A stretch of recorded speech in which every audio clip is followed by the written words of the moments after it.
Tuli-Samoa Entertainment TV nei fo itula ai usi mai al whaafonga sa whapoponga o nā tamua.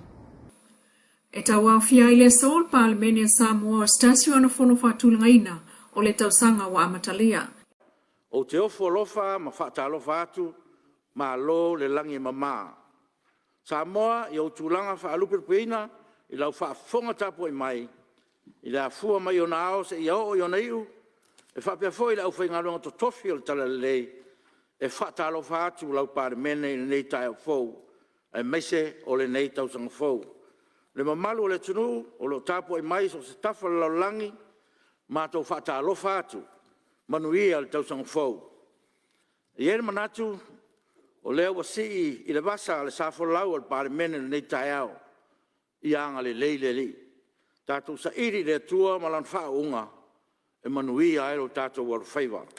Manuia tele le usunga whono le pa i o le pare mene.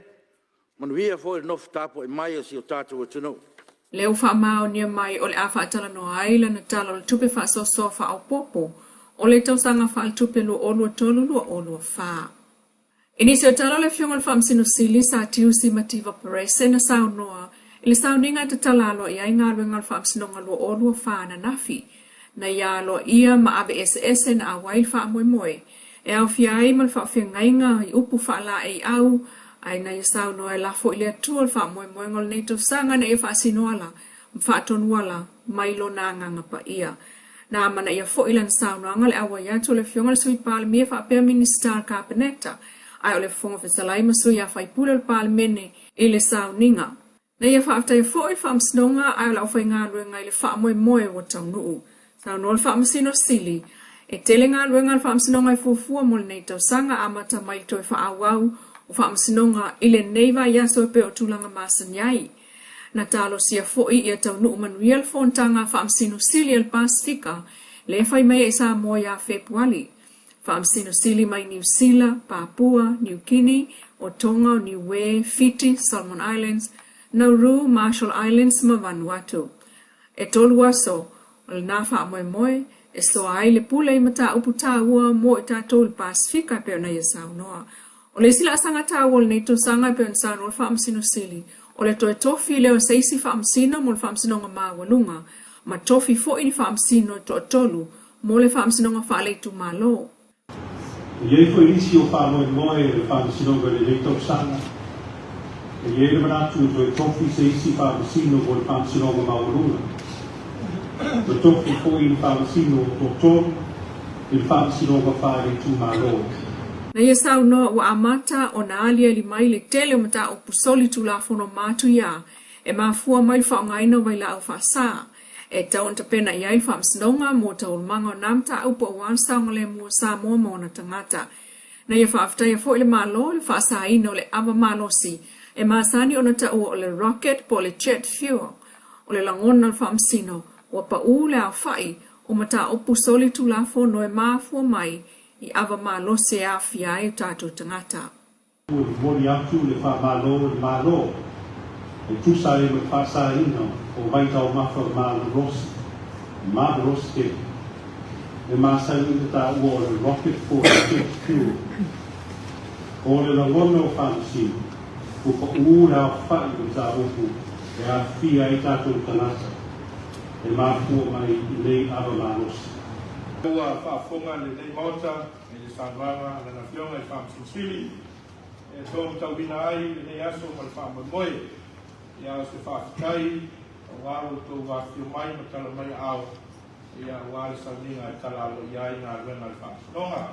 O le minister whaamsinonga malana pulenga le o amata mea li nei tau sanga i se apitanga tū mau. Mo le whaamasino sili o mtanga ruenga whaamsinonga. E sui ane iai mai le whale totongi, e peo na ta ue le fiongal minister ua silia i le tolu tausanga o api ai le fiongal whaamsino sili.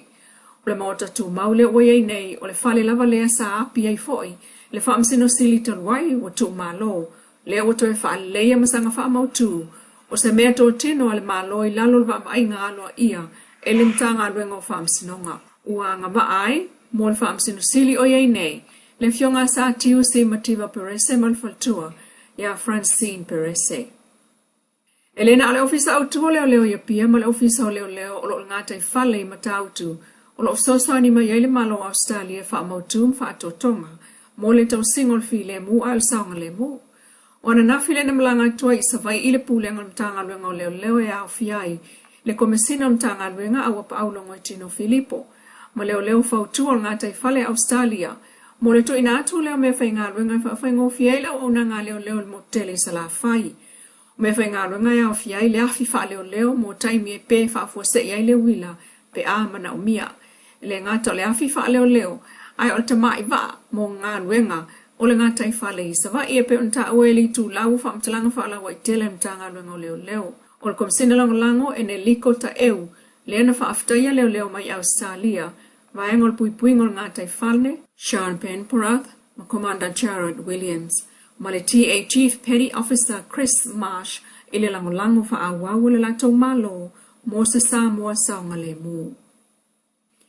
Wa ave il fata wan tanga leo Samoa il fa pa angam Australia ia o oina leo lato te fa fo ina masini po ata mai le ea e fa ton wa tui lalo o le ongole na le remote pilot training a leo amata nei lo na ofisa mo o ngam tau tutai e lua vai asa wa tofa mo le ang whaapitoi lalo taita inga ai si fo ile leo Samoa wa yel tamai whaapitoi whaatonton wai masini po e ata whaalele I lunga po o drones e to ono leo amatai le a ongal nei tau sanga ya fia I mai silava mautole ninga e whaia o leo fo I tamai whaapitoa mo le tau sanga ale nei. Sauno Detective Superintendent Daniel Evans o le Samoa Australia Police Partnership Project I le tā ua o Leilua whaafoi po eina wata mai le drones. Ai mai se o le tā penanga mo le fontele le Chokham, po o taitai malo le tā pulenga le mlanga mai el tupo Peritania King Salesa. O le masini lea le drone so swantele leo, I vaenga ele omfai o no o tu yaila lato wa ai. Ai o lona ia fo ia ngai so enga whaaltu la fono ai o le puipuinga o le saunga le mu. O le sungal main star piece nisia la manuia maleipa leota laki la mostele. Sauno alo ia e talal maftanga whaale o ngā tina o Pasifika. O tau la moi o loa whaatau I whafo po le Pacific Women in Export Leadership Workshop. O le whaat singa le na whai el whaltali malo le tānoa tu stala amata ia nafi mo le vai aso le nei. Ma awa ia ti aisu il malo Peritania I Samoa Karet Hoa. Me te o sauno al minista ia leota ili tele o loa ave I whafo. Wo yai nei male se tia marketi ai ole anga e fa afetawi male mana umia o loa fa afta yel minsta le International Trade Center ai ol proclame o fa pa anga male United Kingdom ile fa pa anga mai Pasifika ai ole official komsina Peritania I Samoa male asocio falenga o si o loa I Samoa ai o loa fa atau I fafo o filifili ai Samoa e fai mai ia il maftanga fale au onga. O le lua fesuluiva lena amatai fa pa anga lea ma le UK TPP ma ufala o tele to I nei Pasifika ai o le langolango na watu ai Samoa I le Olympia Beauty Trade Show and Professional Beauty lena fai ai lon tona ma fa aliayan o loa fa natura organic beauty products tau sanga watu na ai. Lo Samoa Entertainment TV ma na tala mai Samoa le fo I tu las fa opoponga I le aso atayao I le lofo le tua fa so I fuia.